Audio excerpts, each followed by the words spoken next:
My job is to somehow make them curious enough or persuade them by hook or crook to get more aware of themselves and where they came from and what they are into and what is already there, and just to bring it out. This is what compels me to compel them, and I will do it by whatever means necessary. Welcome to the Black Girls Heal podcast, where we talk about healing our intimacy disorders, unresolved trauma, and building a healthy relationship with first ourselves and then others. Every episode, we will talk about advice you can apply today to break unhealthy patterns and grow in your self-worth. I'm Sheena Lachey, Love Addiction Coach and Trauma Specialist. Let's begin. Hello, and welcome to the latest episode of Black Girls Heal. I hope that you are all doing very well wherever you are. So the last couple of weeks, I don't know about you, but they have been pretty emotional for many of the people in my inner circle, for myself, and there's been a lot of stretching and a lot of growth, a lot of looking within ourselves, a lot of self-healing, a lot of out loud healing with other people, with our therapists, with our friend group, with our journals. And I have watched this all happen, and I didn't quite know how to talk about it here on the podcast, because some of y'all know I really do, in addition to having topics and things that I want to stick to, I really do try to weave in trends that I'm seeing in the community, among students, within the podcast, especially if I'm seeing it everywhere, because then I think that there's something to it, and maybe talking about it here can help everyone. And so, like I said, I didn't quite know how to talk about it, or even if I should. But then Ari Lennox shared a really powerful or really vulnerable tweet last week, and I was like, okay, this really is everyone, or at least a good majority of us. And so that's what I want to talk about today. So today we're going to talk about self-love. We're going to talk about when you're feeling a lot of self-doubt and maybe even some imposter syndrome and feeling some disconnection from yourself. I hope that today's episode will serve as some validation and some encouragement, and maybe even a next step or two that you can take if these are things that you have been struggling with. And if it's something that you're not struggling with now, maybe you can tuck it away and keep it for the future. So without further ado, let's go ahead and jump on in. Thanks for listening to this week's podcast. Before we get started, let's take a small break to say thank you to this week's sponsors. So this episode is for all of us who have really been doing all the work that we feel like we know how to do. And we are still feeling very much full of self-doubt, of even some self-loathing, of imposter syndrome, like I said before, and of feeling not enough. You know, we have talked to people, we have gotten encouragement from friends, we have spent time alone, and we still feel really lost. And I totally connected to that sense of feeling that way from Ari's tweet, because I think in her vulnerability, she reflected a state that many of us can either relate to or that we're currently in now. And when I say relate to, I mean if you have been fortunate enough to work through it and to get to a place of where you fully feel connected to yourself and you feel a lot of self-love and you feel a lot of self-confidence, but you may remember what it used to be like.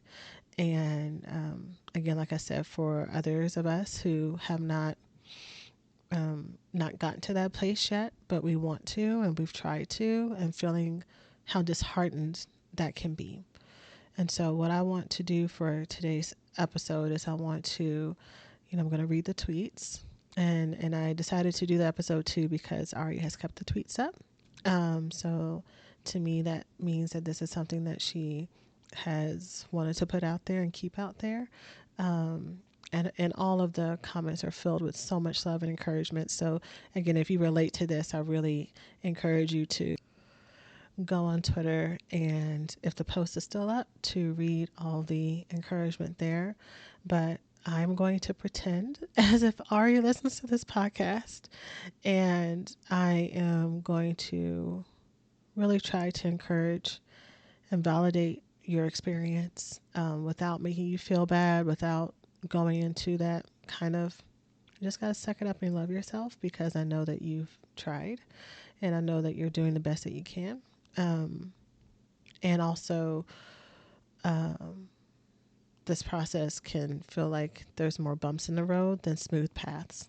And me pretending as if Ari is listening is going to make it easier for me to talk to everyone here. Everyone here who has, and still maybe is, dealing with these things as well. So, Ari shared, and thank you again so much for sharing this, Ari. But Ari shared, I hate that I crave validation in every ounce of my life. It's truly a miserable experience. Excuse me. It's truly a miserable existence. I hate that I wish I was cool. It's embarrassing. I don't know when I'll start loving myself. I don't know if it's possible. I can't even enjoy all that I've created for myself. It's painful reality to not be loved, yet to crave it so bad in the most harmful places. To not be able to trust anyone. To want people around, but to push them away simultaneously. Is mental misery. And, I should have shared this at the beginning, but Ari Lennox, for those of you who don't know, is this incredible, beautiful, award-winning R&B artist, who has some of the most beautiful, most soul-touching, most energizing songs. Like, she can do it all. And you have absolutely heard some of her songs as well. Even if you're like, who is that? You know who she is.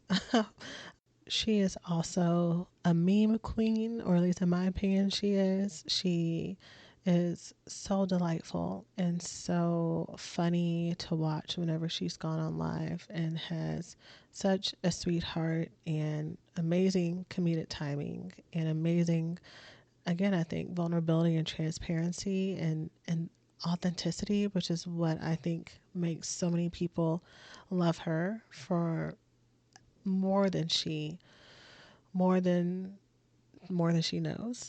but for more than just the entertainment that she brings, but just her spirit and her soul. And I think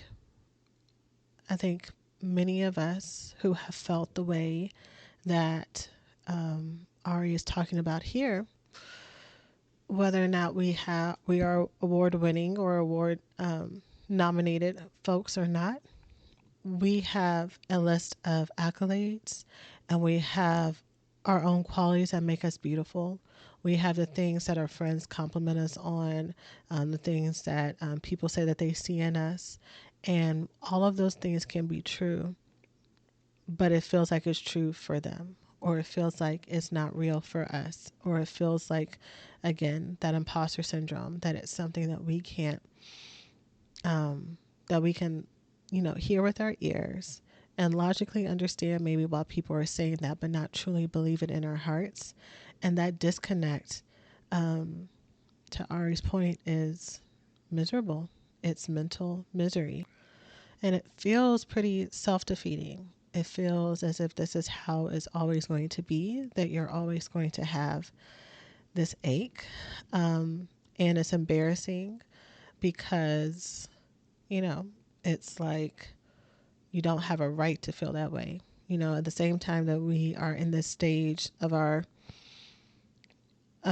societal growth where everyone's like, you deserve to feel what you feel, up until a point, right? Up until a point where maybe not that you don't have a right to feel how you feel, but it's maybe really hard for people who love you and people who see everything that you are, for them to understand, for them to truly understand how and why you have this giant disconnect, why it is that you cannot see what they see so clearly. And usually we are if this is you that struggles with that disconnect, you have your own friends that you, same thing for them. You can see all the beauty and the talent and the giftings that they have, but they can't see it as well, right? And so this is a really common human condition, and that's the first thing that I want to share. The first um, place of validation that I really want to hit on is that this feeling embarrassing, what I make up about that is you feel like you're the only one.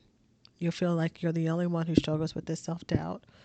You're the only one who has the glitz and the glamour and the attention and the fame or the favor, who really cannot grasp it or really cannot celebrate it and live fully in it. And I want you to know that that's not true. That just like you may be really good at putting up a front and putting on a face, that the person next to you may be just as good, if not better, because these are all learned coping mechanisms. And it's very scary, it's very vulnerable, especially if you grew up in a setting or in a household that made it seem like your insecurities or your weaknesses or your doubts or just your emotional needs to be seen and to be soft and to be that level of intimate with them is a burden, or it's wrong, or you're doing too much, or they didn't know how to handle it, or they shamed you for it, or abused you for it, or used it against you. Of course, as you grow up and as you have more connections or have more relations, no matter how much people say it's safe to feel this way, or it's safe to share, or other people feel this way too, you don't see it and you don't believe it. And you don't see it because we've all been socialized on keeping this stuff in, right? And putting on a face. So just because you feel as if you're the only one who struggles with this, and because of the level and the access that you have gotten to, that means you're supposed to be somehow exempt from it. Those are all lies. If you are a spiritual person, it's directly from the enemy. If you are not a spiritual person within a religious paradigm, then it is your subconscious mind and all the things that you tell yourself and all the things that you believe that are just constantly being reinforced, which is like the way that we can other ourselves. The way that no matter what is happening, no matter how much good is happening, no matter how much validation, no matter how much, support, our brain will find, look for, search for, create information to make us the bad guy, because we truly believe that we're the bad guy. We truly believe that we are the fuck up. We truly believe that we are, the insecure one in the group, or the one who can't ever get it right. And so we will look for and we will create and we will truly believe only the things that reinforce that negative belief, even though it makes us feel like crap, even though it makes us not feel good. And so even me explaining that, though, is not more evidence for how you can't get right. It is literally what happens in the human brain. All of us, how many people are in the world? 8 billion? I don't even know. I just made up that number. I know we're in the billions, right? All the billions of the people, all billions of people in the world, everybody's brain operates that way. Whereas the thoughts that we have about ourselves, that is the lens that we work through. So whether or not it's positive, negative, or in between, your brain is doing exactly what it's been designed to do. Now, are the thoughts eating you up and making you feel really bad? Absolutely. But I'm saying this so that you don't feel as if your brain is broken or that there's something wrong with you. The good news is that because this has all been created to the point of your fear that you don't think or you don't know if it's even possible for something else to be different for you to feel differently about yourself, it absolutely is possible, because you did not come out of the womb feeling this way. These were all things that were learned, things that you were not given that you deserve to be given. And it doesn't make it fair. It doesn't make it right. But all that to say, this is not deeply, like it's not carved into your skin. As much as it may feel like this is something that you've tried to take off and you've tried to remove from yourself and you just have not been able to shake. Again, sometimes what we deeply feel, which can be hard to admit, especially if we are intuitive people, and I'm a very intuitive person. My gut has very much helped me in so much of my life. It has guided me so well. It's what makes me good here at what I do. It's what makes me, helps me stay out of destructive relationships. It's what helps me stay, trust people who are good for me. And also at all the places that I still have insecurities and pain, my trauma can feel very much like my intuition. It can almost feel identical. And I can make decisions and I can move towards things and I can move away from things because I'm trusting my quote unquote intuition, my gut feeling. But my gut feeling is, I'm calling it the wrong name. I'm mislabeling what's actually talking to me at that point. And so I feel like you are also a very intuitive person. And you probably have a lot of incredible discernment and a lot of connection to your emotions, and which has served you well. And it's possible that all that is true. And some of these emotions that you are feeling have been leading you astray because there's a story that that you've been told and that you have internalized, and not internalized because you're like, oh, great, this is gonna, I love this, but it's the only story that you were given. So what else could you have done? You know? So I want to validate that. The part where you said, I hate that I wish that I was cool. I think that says so much. And I think so many of us can relate to that. Again, you know, for you being someone who is so beautiful and so talented and so funny and so very much the type of person that, and I know you've seen this comment thousands of times, tens of thousands, thousands of times probably. And you can feel as if people are just saying it because it's the internet. But there are so many people who look at you and are truly like, she is so cool. If I could be with her, if I could be like her, if I could hang out with her, like I would just love to be your friend. Like I've literally seen people write that to you. And there's still that part of you that does not feel as if you are cool, as if you are likable, as if you are good enough, as if you are accepted. And I can totally relate to that as well. I've used the phrase imposter syndrome a few times, which is basically where you feel like you're a fraud. You know, you feel like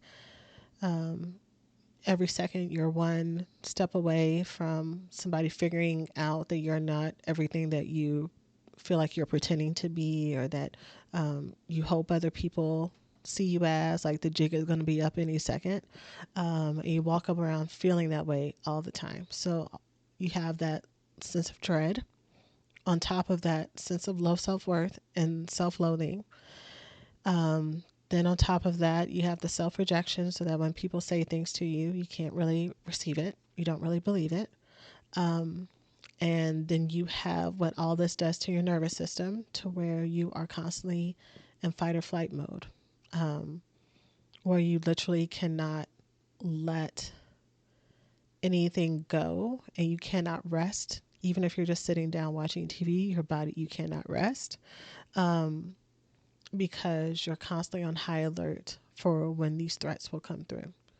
Or things happen and, you know, in a list of really amazing things that happen for you, you will focus on what didn't happen. Again, to reinforce the story that you have, that you're not cool, that you're not accepted, that you won't ever be enough, that you won't ever be picked is part of the language that I use here. But, I think this goes um, goes really deep into how many of us show up and maybe not feel like as if we don't belong. So there's an article that I found when I was kind of thinking about imposter syndrome, and it's from the website. Let me pull it up. It is from the website verywellmind.com. And they have this article that talks about, let me see what I'll tell you the title in a moment. I feel like if I scroll up, it's one of those, I really like this article because it's really long and it gives you a whole lot of things. But I feel like if I scroll up, I'm going to lose what I wanted to share. But they talk about 5 different types of imposters, people who feel as if they're imposters. And so the first one is a perfectionist. And this type of imposter syndrome involves believing that unless you are absolutely perfect, you could have done better. You feel like an imposter because your perfectionistic traits make you feel that you are not as good as others might think that you are. You're not as good as others might think you are, yes. The second type of imposter syndrome is the expert. The expert feels like an imposter because they don't know everything there is to know about a particular subject or topic, or they haven't mastered every step in a process because there is more for them to learn. They don't feel as if they have reached the level of expert. Number 3, the natural genius. In this imposter syndrome type, you may feel like a fraud simply because you don't believe that you are naturally intelligent or competent. If you don't get something right the first time, or if it takes you longer to master a skill, you feel like an imposter. The soloist.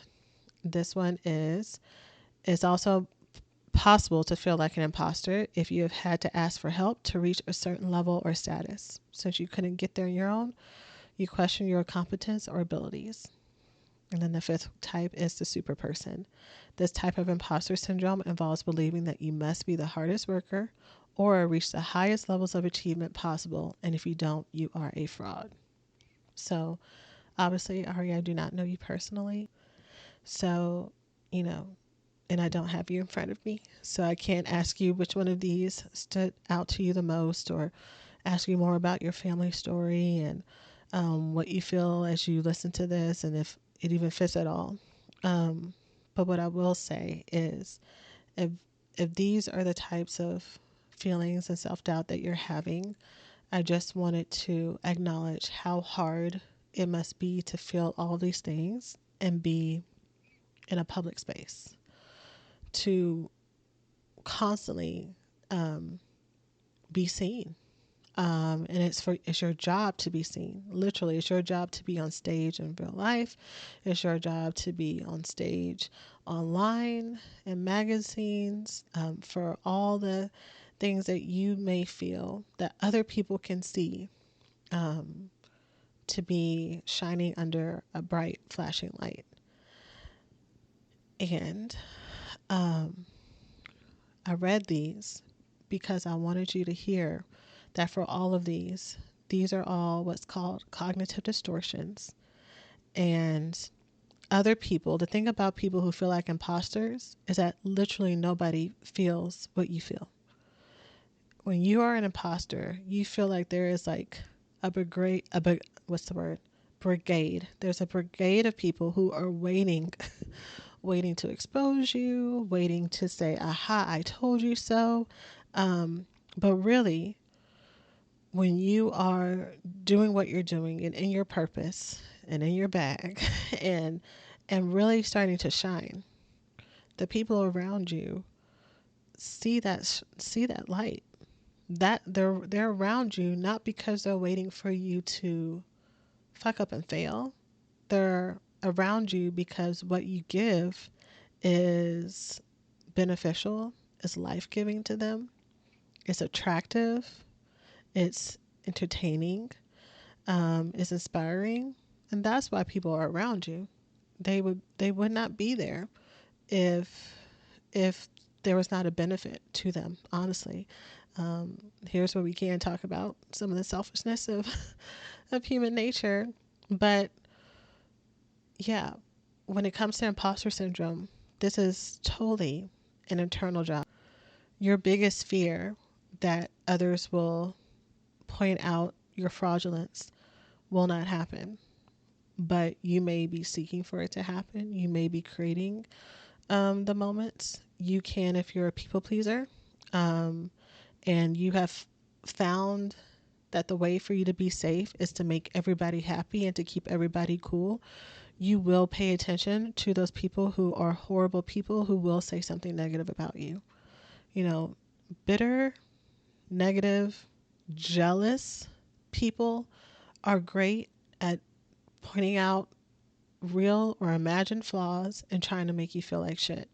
And a lot of times, the things that people will point out as flaws about you are literally their own flaws that they really have so much disconnection from that they project it onto you because it's easier for them to attack you for what's wrong with them, versus looking at it themselves, and bringing you down. But because a lot of times these haters are so big or bad or act big and bad and are very loud and direct about what they say, and they say it with their whole chest. Again, if you have a softer heart, which I think you do, I think you're, I think, there's a lot of different types of people who listen to this podcast. Some of us have the softer hearts, which those of you who listen, y'all know that's me. And there are some of us who are like, I give a fuck what people say, but also what I think about myself.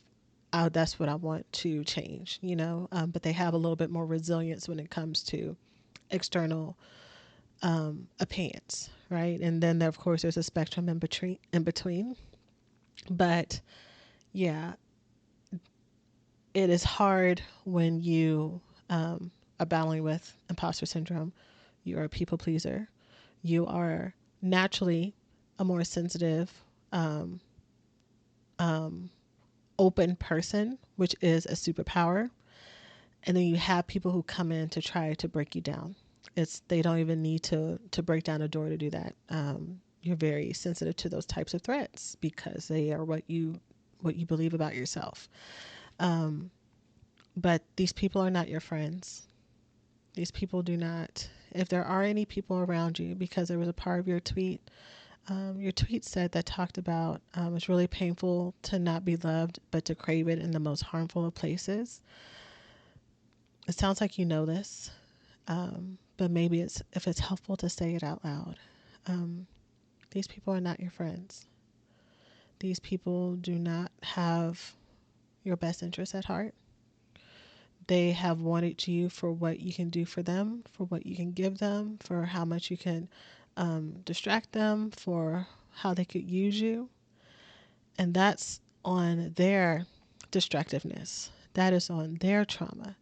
The fault for that does not lie on you, and does not lie on you not being enough to get the love that you deeply crave. Them being shitty people is because they are shitty people.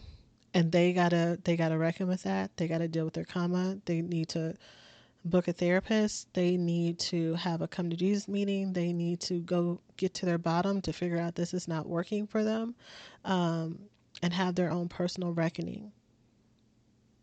But if you keep allowing people who are obviously the Dr. Jekylls and Mr. Hydes, and the people who are your biggest fans, which are your haters, and are experts at taking from you, and those who are jealous of you. I don't know about you. This is where I am going to do a big jump from what you actually wrote here. But in case it helps you or anybody else listening, it took me a really long time, and I'm still learning. Still learning what jealousy looks like in other people. For the longest time, I thought that when people were being mean, or spiteful or whatever, I thought that they were saying it because they didn't have a lot of tact, but they were saying something that was actually true. and me wanting to be someone who's teachable and someone who's open and someone who wants to be better, I would say, okay, well, they're not my friends, but let me try to take this as critical feedback, constructive criticism. And no, no, no, no, no, no, no. There are people who are jealous of you. They see who you are and they see what you bring and they want it or they're threatened by it. And again, they will say with so much confidence, and they might even have some receipts. They will say with so much clarity what is wrong with you, but it's because they are jealous. They are jealous, they are envious, and they want what you have. And sometimes they're aware of it, and sometimes they're not. Sometimes it sounds like, man, there's just something about them I just can't stand. Or, oh, I hate her voice. Or, oh, like they think they're all that. Meanwhile, they're all up in your comments. They're watching your stories. They're in your DMs. And it sounds like there's something here that you're attracted to because you keep coming back to tell me how much you're not attracted, right? And you are a reflection of what they cannot have or what they feel like they cannot have and what they cannot accomplish. And that happens the more you shine your light, hun. The more you show up, the harder this gets. And the harder this gets not only just because of the haters, but because of the work that it requires of you to show up, to be seen. If that is, I don't think being seen is one of the things that you listed here. Um, Maybe so when you talked about craving validation, but the deeper you get into your healing, the more insecurities are exposed. So you heal and you master one level of your insecurities or one level of your negative thought patterns, and as you ascend, you find more. And you get more equipped to deal with them, but it doesn't mean that they necessarily go away. Your maybe your level of being triggered around them lessens. You're able to have more positive self-talk in the midst of working through these. You're able to take a step back. You're able to not go completely to that level of despair. And if you do, because you've practiced so much self-acceptance and so much self-love, you can feel that deep sense of sadness and dread and anxiety, and comfort yourself and know that it's okay to feel this way and it won't always be that way. You can learn how to do both. And so yeah. But what I do want to say is I am so happy that there was a part of your tweet that said, I can't even enjoy all that I've created for myself. And that statement made me happy because that shows that you see all that you have created, everything that you have built, everything that you have done. None of this has been given to you through sweat and tears and self-doubt and self-confidence and asking for help and putting yourself out there and being vulnerable. You have created something so beautiful. You kept going to get what you have had so far. And this is just the beginning. I know you've been working and creating all this for yourself for years, right? And you're just getting started. This is not the end. And you did this, right? And so as much as I understand that the point of what you were sharing is that you don't feel safe and settled in with this beautiful life around you. I just wanted to remind you, because when we're in this place, sometimes we lose the impact of what we're actually saying, that the life around you is beautiful. And that, again, you did that. You created that. And that's nothing to sneeze at. That's nothing to, scoff at or rush on by. That says so much about you and what you've done, and it deserves to be celebrated and acknowledged. So, with all that said, I wanted to share some things for you to, um, as promised, to keep in mind and to take with you. Um, Integrate them if you haven't already. Um, but hopefully there's at least one thing that sounds like it could be a good tool. Um, yeah, hopefully there's one. So the first one is that I want to really encourage you to give yourself a break. Give yourself a break um, from feeling as if you're supposed to know everything and to get it all right by now. I believe that you're 32, and as much of that is, you know, we're grown ups, right? And there can be this felt sense or this feeling as if you're supposed to understand yourself more, have this clarity. And the thing is, learning is part of this journey. And every day, if you're doing this life right, you're going to learn more about what you don't know. Um, if you get to a place where you feel as if you know everything, then that's actually where you're in trouble. And I think most reasonable people understand that. I hope so. But yeah, there are levels of your self-worth, of your growth, of your inner healing, of things about yourself that you're going to constantly learn and discover. And there may be things that parts of yourself that you master and you grow deeper in, which is where I think a lot of people who have really worked on their self-concept and their self-esteem, where you kind of see them like be able to declare very clearly who they are, um, and what they believe and why they believe it, and kind of like really own it. Um, that does not mean that when negative self things come up that they um, or that they don't come up. Actually, what here's what I want to say about that. There is this concept of disowning parts of ourselves, and I almost made a podcast about this, but I couldn't figure out how to say it. So hopefully, if you're hearing this, it means that I didn't cut it out. But what I have found when it comes to healing our self-concept is part of the problem is that there are parts of us that we feel like are the real parts of us, and there's other parts of us that we feel like are the fakes or the ones that we are going to outgrow. That we're either going to outgrow, therapize ourselves out of, pray ourselves out of. But the real part of us is like the one that's confident, the one that has it together, the one that's always kind, the one that's always thoughtful, the one that's always patient, the one that doesn't ever let anything that other people say get to us, the one that always has their anger in control, the one who, isn't caught up in her addictions and is like totally like happy and joyful, whatever it is. That's the real us. So when things that are moments where we are thoughtless or selfish, moments that we make a mistake, if we forget to do something, or we don't show up in the way that we would want to for people, that we're irresponsible, moments that our depression gets the best of us or anxiety shows up, and moments that we just, we're typically a very giving person, but there are moments that we are just straight up selfish and we don't want to, and we're okay that we don't want to. All those unsavory parts, we act as if that is not the real us.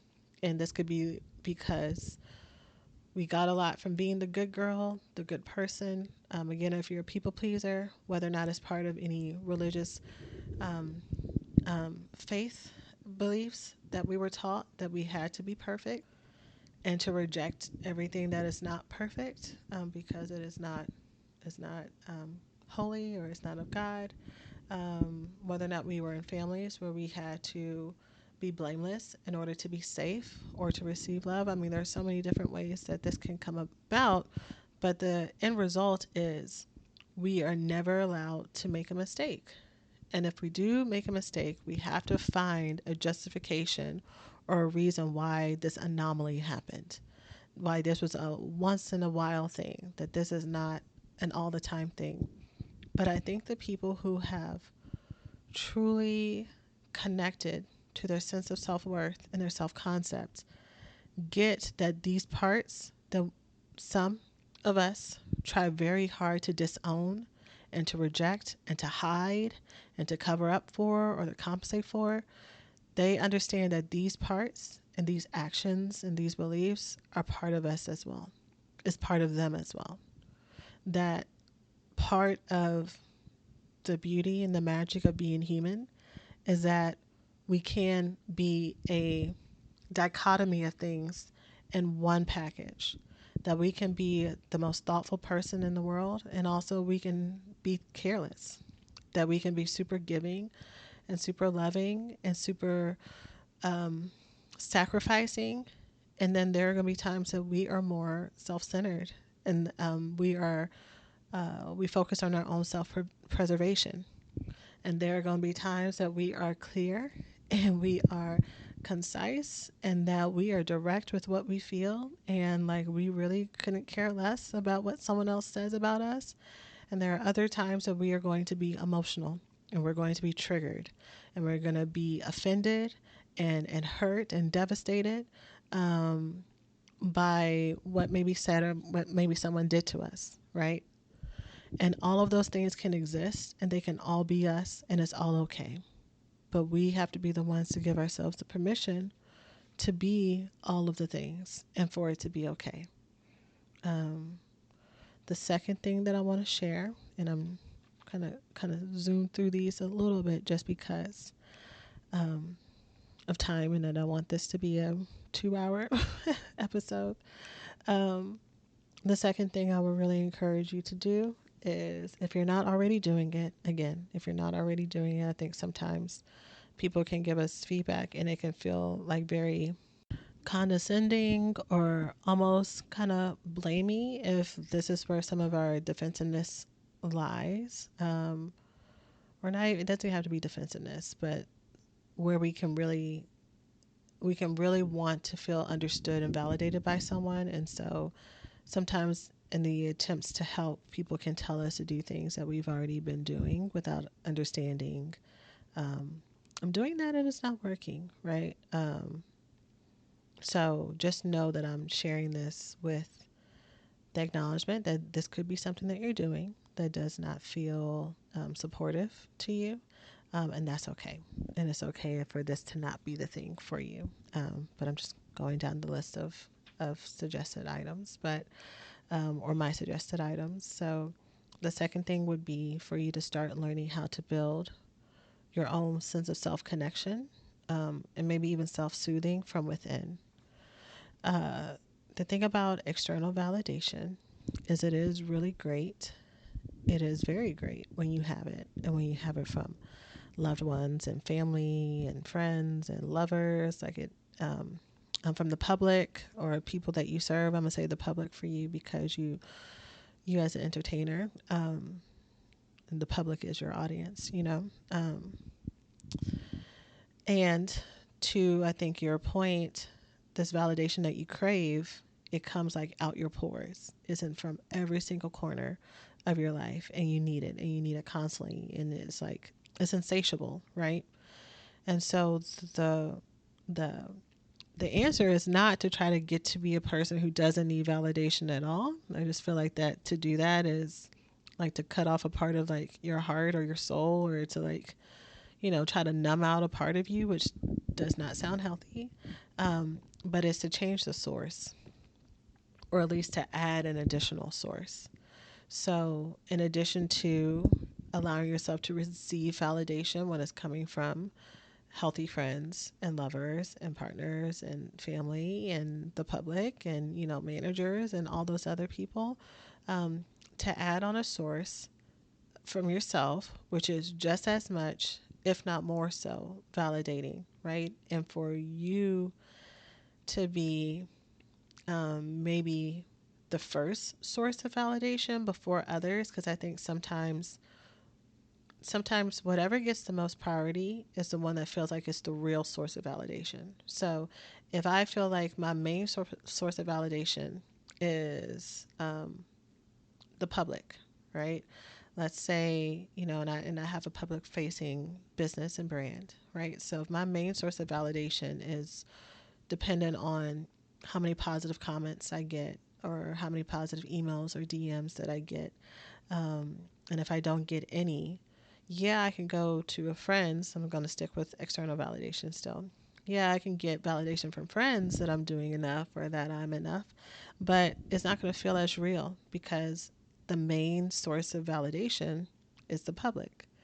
If my main source of validation is a romantic partner, and whether or not he, she, or they is happy with me, and if we're being intimate, and if we're going on a dates, and if they're complimenting me, or if they're doing nice things for me, whatever my love language is, and if that starts to falter, yeah, I can talk with my mom about it, and she can be really encouraging and remind me of how amazing I am, but it's still not going to feel as real and as good as my main source of validation.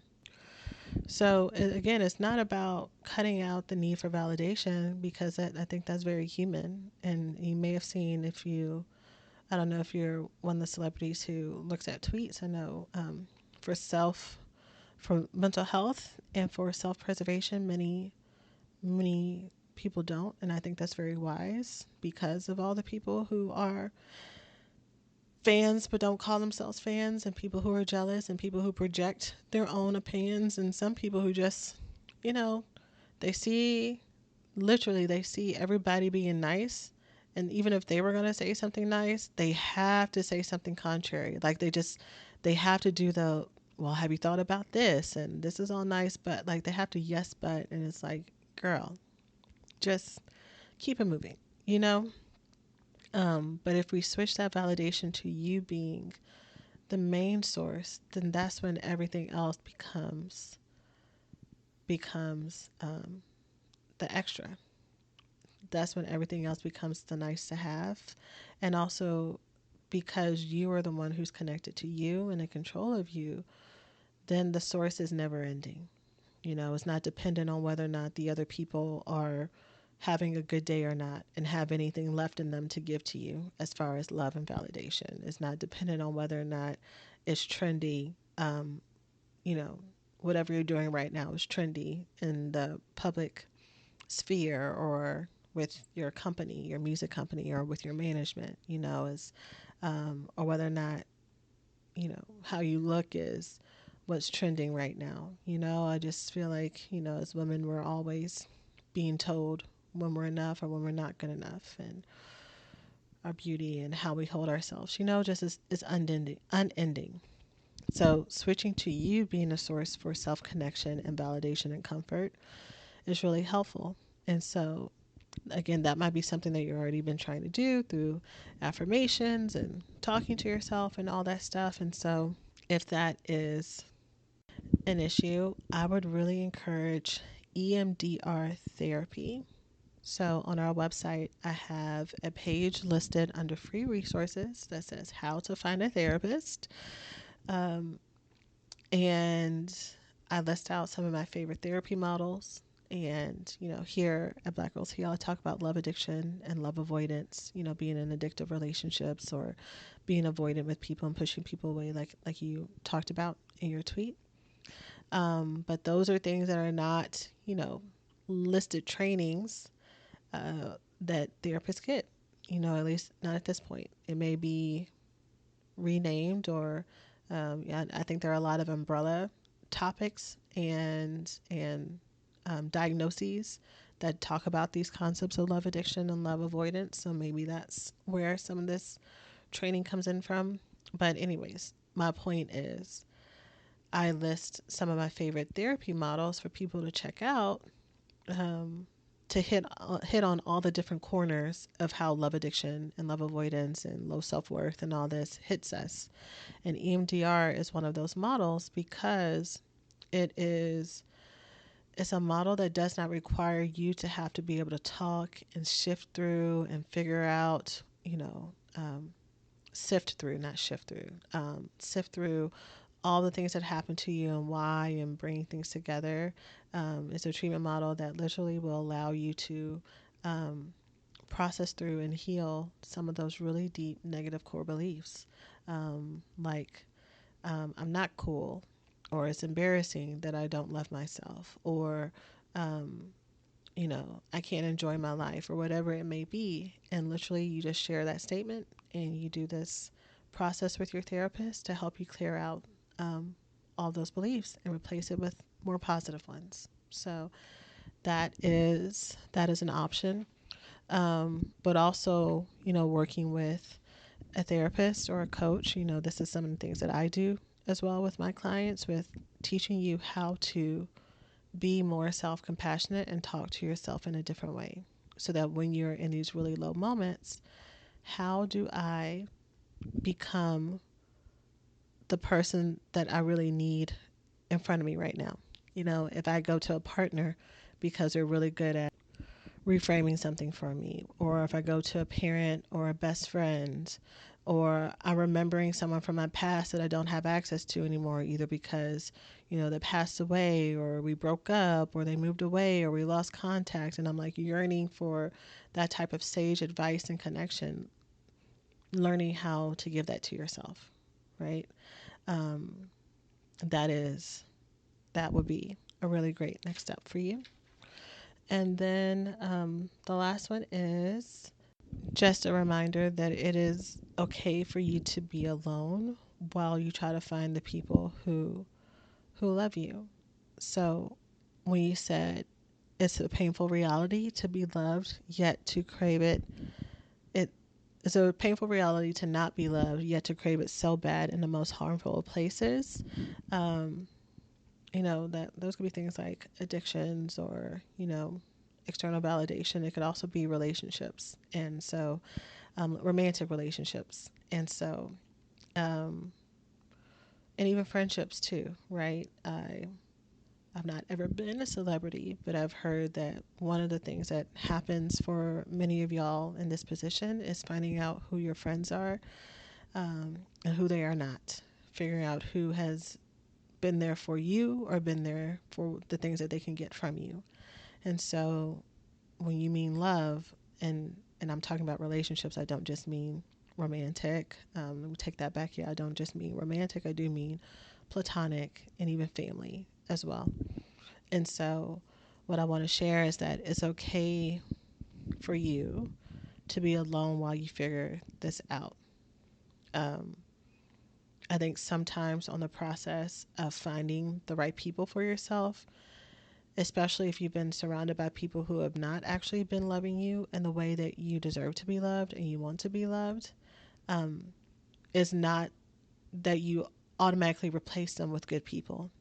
I think that it makes a lot of sense, and it's very healing to have, a period, a chapter, a season or two of solitude, and not because you necessarily want to be alone, but because that is, you're learning how to be you in your healing, right?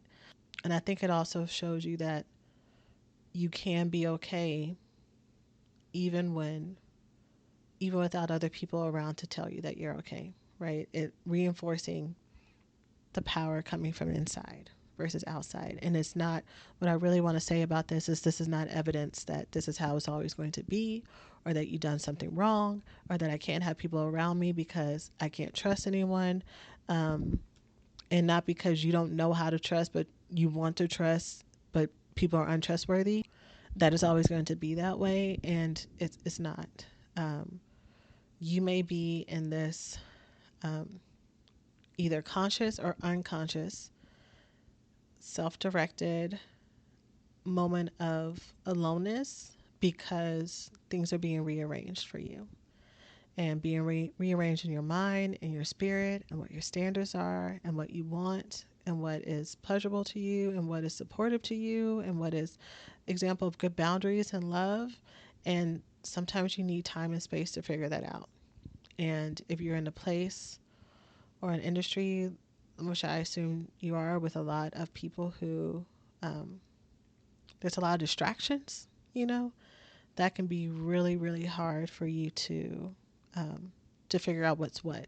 And so sometimes more time is needed, to figure out what's my voice, what's my intuition versus what sounds like a good idea, what someone else has told me, or what my fear tells me, you know? And it's okay for you to go through that process. But even then, what I'm sharing that's a part of self-validation too, and self-acceptance and self-comfort and self-soothing is to remind yourself that it's okay for this to be a season that I'm in, that this is okay, that it will not always be that way, and while I'm here I have me and I can build trust with myself, right? So that was long. I hope that you found this helpful, um, for Miss Ari or anyone else who's been listening, because this has been where you are. Um, Either again, whether or not you've been like this in the past or if this is where you currently are right now. So, um, last month in our members club, I posted about 4 lessons. I want to say it was 3 or 4 lessons, but several hours worth of lessons that about self belief. When I put an umbrella theme to it, it was all about self belief and believing more in yourself. And for those of you who don't know what the members club is, it is a smaller membership option outside of my recovery school program, um, for everyone who wants to be working on these concepts, but either doesn't have the time or the resources or the energy to do the bigger program, but really wants to be working on all the things we talk about here every month. And I'm constantly thinking of things that I want to talk with y'all about. So this gives me access to support y'all outside of the podcast. Anyways, that was last month. But like I said, as I've been watching all this and even getting some feedback from some of the students within and doing some of the work myself, working on self-belief and the self-thoughts is not enough. And so I really feel like we need to work on our emotional, how we take care of ourselves emotionally, and also how we talk to ourselves in the meantime and in between time as we are rewiring these thoughts. So in the members club, that's what we're going to be doing. We're going to be doing some more inner work stuff. All of the things that I was just sharing as far as self-compassion and learning how to soothe yourself and comfort yourself, we're going to be looking at that and how to get grounded, and build some of that safety within. So if you're not already a part of the members club, you can join at the time that I'm recording this. There are multiple different ways that you can join the members club, and I've tried to put it on all the places that I know people already follow. So if you follow on this podcast on Apple, there's a subscribers button, so you get all the lessons there. If you follow on YouTube, you can join me there. If you follow on Spotify, we'll be making a BJH members club there, and then also on Instagram. But for everybody else who either doesn't have those options or doesn't want to learn over there, we're going to have a separate learning space. We're going to have another additional learning space for you there. So if you go to Black Girls Heal /members club, you will be able to find information on how to join, and you can pick your location, and join from there and you can hear all the lessons and everything from last month. And you also get access to our book club. So related to that, the book club pick of the month, which I need to post this. I'm going to post this as soon as I finish recording this podcast episode. But there is a book that is called The 6 Pillars of Self-Esteem, which I think would be a really appropriate read for us to come together to talk about building how we think about ourselves and how we feel about ourselves. And so we're going to go over the first half of the book for September, especially since this will be going out maybe a few days into September. So, and then we'll chat from there, and we'll start putting in these pillars into our everyday life, and hopefully healing from there. And so you can join the book clubs separately if you're only interested in a book club, and you can go to blackgirlsheal.org/book club, and you will be able to join us at our live Zoom when we get together at the end of this month. So those are the 2 options, and I look forward to connecting to everyone. and going deeper in this process. But thank you, Ari, for sharing where you are. You are so loved and you are so celebrated. And I really pray that you get to tangibly feel that and believe that sooner, sooner than you can even expect to do that, because it's true. So with that, I'm sending you all love this week, and I will see you in the next one. Take care of yourselves.